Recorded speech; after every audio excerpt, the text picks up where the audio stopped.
Good morning, ladies and gentlemen, and the rest of you. Welcome to the Comox Valley Seedy Saturday. It's our 4th annual event. Sow a seed, grow a gardener. Thank you so much for participating. The doors will be opening pretty much as soon as I can get there. So get ready, have fun, and great success. Thanks again. Okay, so then here we go. My name is Bailey. Hi, Bailey. My name's Bailey. So my name's Bailey. I'm Bailey. Yeah, so I'm Bailey. Hi, Bailey. Nice to meet you. How are This you? is my husband, Dan. Hello. Nice to meet you. This is Leslie Cox. We're doing a little film about Seedy Saturday. Would you be willing to talk at all? Yeah? An hour of makeup first? I want to talk about the importance of seed saving. Give some awareness about what's going on here at Seedy Saturday. So we're here talking about the importance of seed saving. I'm kind of dopey this time of day. We're just putting together a video to talk about what everyone's doing here in the valley. Video filming, this is a business you're starting? We're just doing this as a community service. Just bringing awareness to seed saving and, And we've got 2 daughters, so we want to make sure they have some food security in their future. Her daughter's like, oh, more granola. Sorry, honey. I can't feed you the bad stuff anymore. Well, that's a whole lot of what we're about. We have 38 allotment plots at the gardens that are available to grow food. And there's always a waiting list. Yeah. And they're 8 feet by 16 feet. You can grow quite a lot of food. Yeah. We're doing a short film about the seed saving and Seedy Saturday. And Absolutely, it was on my seeds. what's your name? Mary Alice Johnson. And then your Full Circle Seeds? Right. Yeah, great. With all of your seed saving, how long have you been doing that for? Let's see. I've been saving seed probably since about 1993. And you have a seed company that's been around for what, 20 years now? 26. 26 years. Wow, that's a long time. You're with Figs for Life. Yeah? So you propagate fig trees? We have like 50 varieties of fig trees. We joke that when we tried all these different figs, we couldn't decide which one we liked the best, so we grew them all. That's awesome. So do you eat a lot of figs? Well, not enough. Not enough? Yeah? They say when you have lots of fruit, you have lots of friends. Slugs are a big one. We're thinking about getting ducks. Ducks are perfect. Go for khaki Campbells or runners. Okay. Okay. Personally, I find runners have one brain for the entire breed. They move in a pack like that. You know, they can't even go individually. They're wonderful little things. And they're cute at the same time. Yeah. You know? She is the Duchess of Dirt. The Duchess of Dirt. Yes. Yeah. So you have a garden column. Yes, Yeah. and we have a show garden. We grow a few vegetables. I've also started the last 3 years a program in some of the elementary schools called Green Sprouts School Garden Program, where the whole school is involved in a garden. And they grow the vegetables. All the kids participate, grow the vegetables, look after them. The kids are just so enthusiastic. I've worked with 2 schools now. This is my 3rd year with them. I walk in the door and they're just so excited. Are we going to have our garden this year? You know, oh yes, you know. And they save their pumpkin seeds. They're saving tomato seeds. They're, you know, to start for this year. Now you're going to dig about a 2-foot hole. Yeah. And down in the bottom of that hole, you're going to like save old bones from dinner. Really? You're going to throw in some like old chicken bones, beef bone, whatever you got going. It's a slow release of phosphorus over years. Right. And you have your program. You're beginning with herbs. Yeah, so we have 7 acres down there, and we are set up as a teaching farm. Right. So we're not a big production farm. We grow a lot of herbs, we grow a lot of food, and we sell a lot. But our purpose is teaching people to grow food and medicine for themselves. So we teach people how to grow the food, how to grow the medicinal plants, and then kind of what to do with that. So we have a number of workshops and classes on healthy eating and cooking classes and medicine making and herbal medicine. Oh wow. She it as food to plate or garden to plate. This is, Lake Trail School Garden Education Program. So, and there's also an adult education component, right? So there's two things. One is to provide the outdoor edible classroom for the children, and the other one is to try and improve the food security for the neighborhood. And your name is? Cynthia. Cynthia? Yeah. And you're with Lush I'm Valley? with Lush Valley. I'm one of the board members. Okay. Lush Valley Food Action Society. And you, Lush Valley is about food security, correct? Yes, it is. It's about strengthening our local food system Yeah. and also teaching individuals and families, community members, how to be more self-reliant in their food skills, so gardening skills, cooking skills, and just even like learning how to shop at the grocery store. Yeah. You know, staying around the perimeters and stuff like that. Just those kind of tips that help people make more healthy choices. So we're here talking about the importance of seed saving. Just look around this entire auditorium here, you'll see that other people think that seed saving is important. And it's very important because if you don't have good seed, you don't have good food. Well, seed saving is important because we need to make sure that we have our local seeds available. More and more biodiversity is being lost, and this is one way that we can preserve what we have. Oh my gosh, for several reasons. Firstly and foremost, we're losing a lot of varieties to sort of the big agricultural companies that put forth the big sellers. They're only growing out what is going to last on the shelves, and so not a lot of people are saving seed anymore. It's about food security, and it's also about health. The competition these days is the big corporate monsters, and this democratizes it, it localizes it, it puts it back in people's control, and it's way better for people. Well, 90% of the heirloom seeds in the world, that's plants that'll grow true from seed, have been lost already. All the large-scale agricultural production is being moved into genetically modified organisms, and diversity suffers for it. Things will be great as long as that stuff keeps working, but once what they've modified it to be, when that peters out and it starts becoming resistant, and the predator insects and viruses, etc., and weeds become resistant to that, you're in trouble. With diversity comes security. And what's happening in the world of seed and food right now is atrocious because they're creating food and seed that it's all based on poison, and it's all based on ownership of seed and making a profit. And on the other hand, you have this whole groundswell of people who say we don't want seed like that, we want to have seed like we've always had for 10,000 years on this planet. So there's a big battle going on between the corporate intentions of making as much money as they can. The big seed companies that I know you've heard of, big seed companies, the big agribusiness, I don't know if you know, but 10 of the biggest own 73% of the world's commercial seeds, and their plan is to take over everything and run the world's food supply. And I sound like a conspiracy theorist, I'm not. This is what's happening. And this has all happened in the last handful of years. So they're going at it. Seed never used to be about money, and seed always used to be about everybody owning it together and being part of the commons.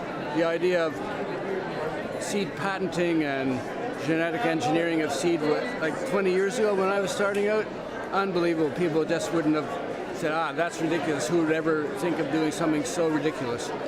But that's what they're doing, because when people want to make money and they want to have power over everybody else, they always figure out something to do. So you might go to a local gardening company and buy a package of seeds, and it's actually owned and patented by one of these companies. And you cannot save the seeds from it. They made it illegal, they patented it, but you can't anyway because they're all hybrids.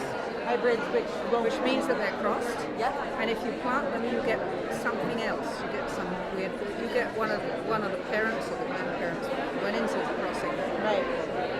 And it's important for me, what I grow out is open pollinated seed, and it's important that I let people know that they can too save this seed and should never have to buy it again if they're so inclined.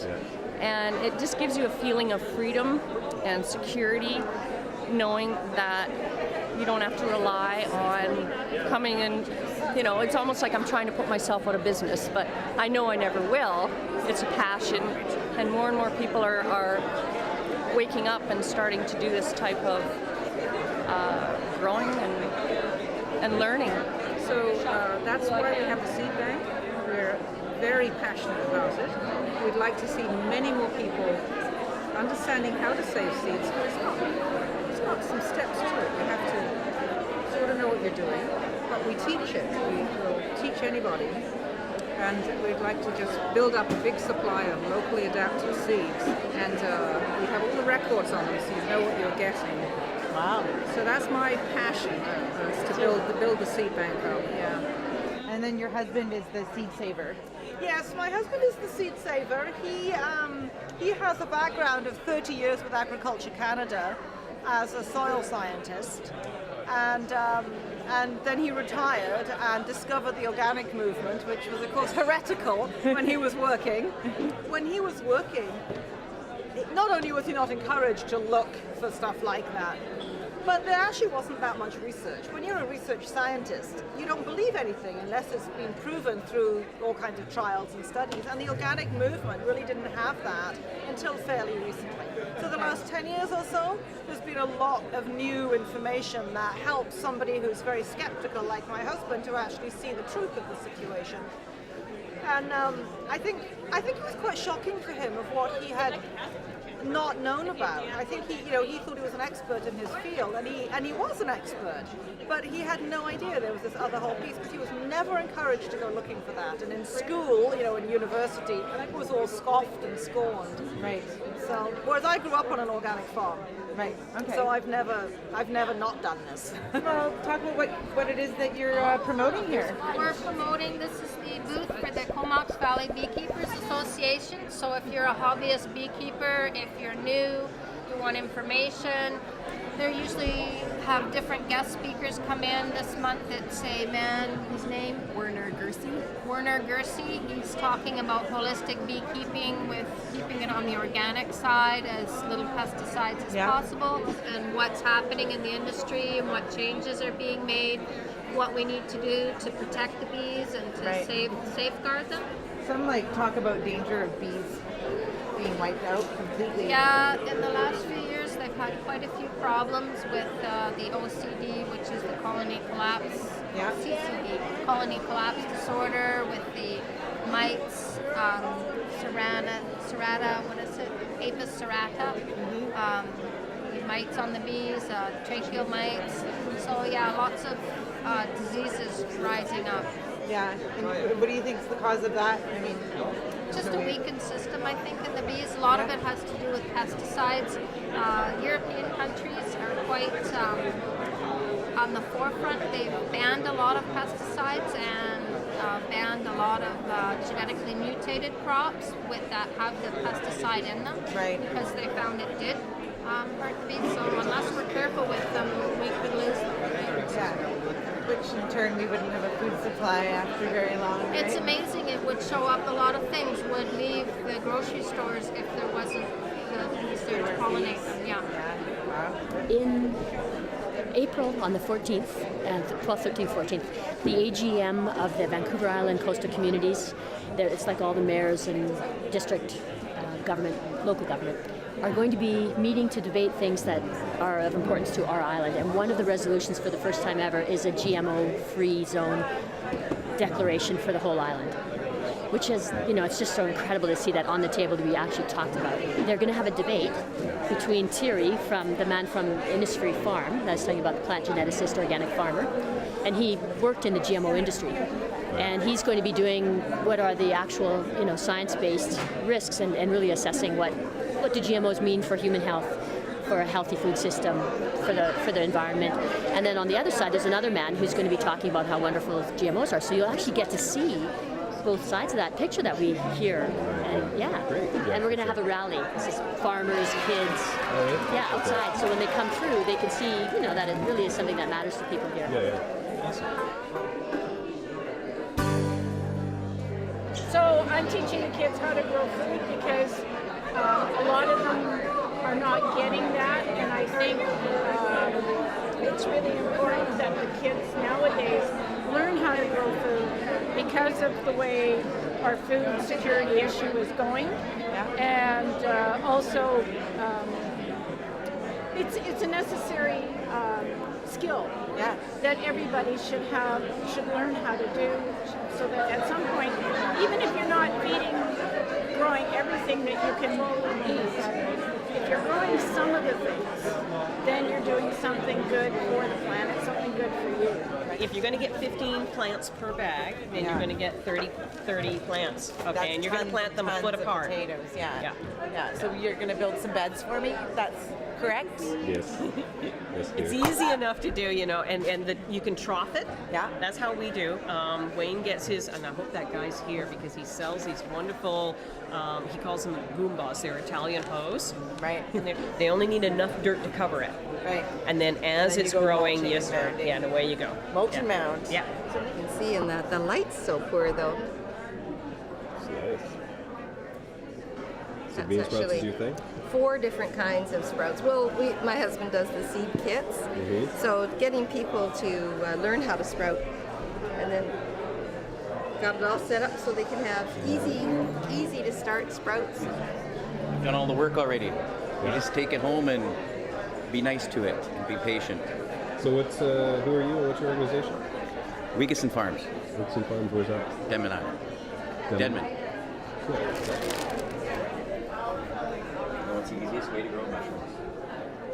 So you have everything from flowers to vegetables to... We're one of the few that carry many flowers actually, but to us diversity is really important in the garden. It's important to have pollen producing plants from early in the season until late in the season so that we keep all the beneficial insects around. When you've got that kind of diversity, you get a really good balance with your insect populations. So you've got your predator species and your pollinating species. So you've got the whole gamut. So if you do have pests, they're not really a heavy issue. They're just part of the natural ecosystem, right? So you're located in the Comox Valley? Yes. And I see here the fruit tree program. Yes, that's our flagship program that we've got going since I think 1999. I might be wrong on that. The fruit tree program helps people who cannot harvest their own fruit, and that fruit is then shared throughout the community. And it's shared in a third. It goes a third to the owner, a third to the volunteers that come and pick, and a third goes through the society out to the community, like to the food bank, or it's also for sale by a sliding scale to community members who come. We need the volunteers to actually maintain the garden, and there's lots of perks for volunteers. There's a share of the harvest, even though it's not an allotment, there's still a share of the harvest, and there's access to the adult education programs, and then the work parties themselves are educational, because whatever we're doing, there's a little educational component to it, why we're doing it, what the purpose of it is, and then we're working together, and cross-flow of ideas is always great. Right? People make connections. It's like, oh, you're the person I need to talk to about whatever, something completely unrelated, right? I'm Alan Goodacre. I'm on the board of the Comox Valley Growers and Seed Savers that puts this event on. One of the things the Seed Savers does for about a year now is have monthly meetings, almost every month. We don't have one this month because we've got this, but they're really good. It's a place to meet the local experts, and you don't have to be an expert to be part of it, though. You learn there. And quite often there are good speakers that we have at the monthly meetings. So that's sort of one of the great things about becoming a member. And you can become a member at the monthly meetings. You don't, come to a monthly meeting, become a member, and then you're set. You learn things about the importance of bees as pollinators and the flowers, all kinds of things, yeah. That's awesome. The club meets on the last Tuesday of every month, and it's at the Dove Creek Hall at 7 p.m. And you can learn more from experienced beekeepers. You can just come for information, come for our great snacks at coffee time. Yeah, very active in teaching, and I do presentations and teach about saving seeds. Wrote a book on it, a little booklet, and also do soil. I've just actually spent the last 3 weeks with 3 of my schools so far. We've been doing soil composition tests and soil acidity tests, just with things that you've got in your kitchen or in your cleaning cupboard, and learning how to, what type of soil you have and what the pH is, whether it's in the right range for growing vegetables. So, yeah, a lot of fun. I noticed this here, the soil program. Is that something that... That's an apprenticeship program across Canada. Yeah. There are like 100 farms. Okay. And in our area, it started in Victoria. And you've been at it for 20 years. Yeah. Well, it's no secret that we need more soil, right? Some of those resources that you don't necessarily consider. Today we're demonstrating the new Seedy bin. It's a metal rat-proof composter, big enough that you can fill it up and make hot compost, but small enough that it'll fit nicely in your garden. It's the door comes right out, so it's easy to access, and the lid locks, so it'll keep out raccoons as well. So we're trying to take away all the obstacles to making compost, because it's such a good thing to do for the planet. This product is a water well, and it works like a wick in the soil, and it'll save you 50 to 75% of the water you use when watering any kind of plant. It's a fabulous Canadian product. Want to make it easy and it's for the made customers moisture. to park close. And then we'll get mulch, like from the chicken coops and everything. We dump that all on top. Okay, this is going to keep your weeds down. Asparagus will not compete with the weeds. The weeds will win. The weeds will win with asparagus. The weeds will win. They'll say, fine, you don't want me, I'm not here. Okay, and they give up. That's it. And then you have Gardens Without Borders as well? Gardens Without Borders is the charitable group that we set up a number of years ago, about almost 9 years ago now, to deliver horticulture therapy programs. So we take people from all sorts of backgrounds with all sorts of restrictions or limitations, physical, like post-stroke or after accidents, workers' compensation, or ICBC sends people who need rehabilitation care. It's kind of like occupational therapy, but just specializing with the plants. Okay. And then we work with a number of adults with developmental delays. We've had all sorts of people come through. Excellent. And your community kitchens? We have the community kitchens program. That is, it's like a shared cooking program where people can come together and share the cost of cooking food in our commercial kitchen. Right. And then they divvy it up, the food, amongst themselves. They come together about once a month and prepare the meals into containers that they can freeze. Yeah. Okay. I'm Vivian. You're Vivian. Yeah. Okay, Vivian Adams, right? Yeah, with an E. Yeah. Adams. No, Vivian. Vivian. Okay. The Comox Valley Seed Bank. Comox Valley Community Seed Bank. Community Seed Bank. And so it's a year old now, and it's a living seed bank. And the reason we started it is 2 big reasons. Because seed savers have always saved their seeds for themselves or for the seed exchange, and generally they're all sold or exchanged.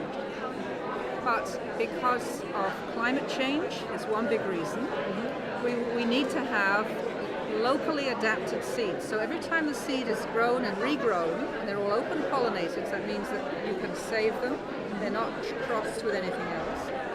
Every time they're regrown, they adapt to that weather, which essentially is climate. And so over a period of years, if you have seeds that you grow out every year, you have locally adapted seeds, and we have lots of them in seed savers. But we want to expand the number we have and keep good records on every seed variety in an organized, professional way within the community. Yeah. So they're not crossed with anything, they're not contaminated, so that we can have our local source of seeds right here in the valley. We grow quite a lot of our seeds, but we have about 10 other growers, mostly on Salt Spring Island. Right. But it's all locally grown. All locally grown. But I'm focusing mainly on staying locally island-grown seed. Yeah, well, that's all about promoting local. Know your farmer, and for me, I would say know your herb grower just as much as know your farmer. No kidding. Yeah. Or grow them yourself. Which you're all about empowering people to do that. That's wonderful. So it's good to have a bunch of people working together. Right. So that's the cooperative effort that you're doing on Salt Spring Island. And Yeah, a lot of these other people here too are definitely working the same way. Yeah, cool. Good way to go. Yeah. And you think seed saving is important, obviously? Of course, we think seed saving is important. We've got the seed savers that they store all their stuff at our building. And actually the building at 1126 Piercy Ave, it's a hub for anything food. So we're there to support the community, the local food community. We're working hard on engaging the community a lot more and also engaging local government, private businesses, and nonprofits. And something that we're working on right now that makes me feel really excited is that we're trying to form a round table on strengthening the local food system. So keep an eye out for that. So we're looking for teachers, we're looking for volunteers, of course, donations in terms of seeds and plants and soil and mulch are gratefully accepted. So if there's one thing that you would like to comment on about the Seedy Saturday, what would it be? I think it's a marvelous event. I think, the more that we can get, in fact, I just heard recently that Seedy Saturday has now gone over to England. Oh, wow. They're starting them in England. So, if we can take them further afield, all the more power for seeds. Yeah. Because that's where it is. That's where everything starts, is seeds and in the soil. So. Yeah. The Duchess of Dirt. I love your name. Thank you. Thanks for talking to me. Well, thank you for talking to us. Thanks for talking to me. Thanks for talking to me. Thanks, Dan. Thank you for talking to me. Thank you. Awesome. See, it's not so bad. No, I know. I just stare at you. Kind of dopey this kind of day. I don't think you said on words. It's making me shy now.